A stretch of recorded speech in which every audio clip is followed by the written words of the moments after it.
As we observe Martin Luther King Jr.'s birthday, the city of Burlington welcomed local leaders from across the region to celebrate the activist's life and to speak on how Vermonters can carry out his words. Fox 44's Josh Morrill joins us now live in the studio tonight. And Josh, what did they say? Well, Lauren, those activists spoke in Burlington at a number of events today commemorating Martin Luther King Jr. and they showed the impacts his words has had on them and their lives and pleaded to their fellow community members to follow suit. A day for reflection, a day for action. This is a movement.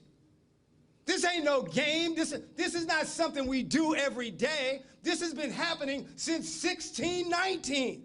On Martin Luther King Jr. Day, Reverend Mark Hughes' words echoed throughout Burlington's Richard Kemp Center, pleading for his community to help him fight a fight of racial equity and justice that King helped continue. It wasn't just about I had a dream. It was about standing up to political and economic power and speaking truth to power. Across town, the Leahy Echo Center welcomed community members to learn about civil rights through musical performances, visual art, and spoken word activities. But a panel of community leaders put a cap on the celebration by emphasizing the work that still needs to be done. There are still major disparities in this community, in this state, and in this country. Annual Juneteenth festivities and officially outlawing slavery in the state's constitution have left Burlington's newly appointed Racial Equity, Inclusion, and Belonging Director Kim Carson encouraged for potential future strides, but says institutional issues will take relentless effort. Policy, procedure, but most importantly, practice.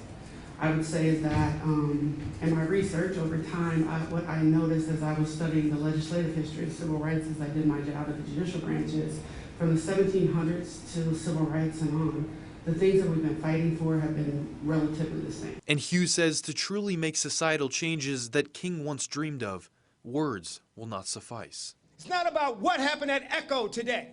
It's not about what happened at Unitarian yesterday. It's about what happens in here every day.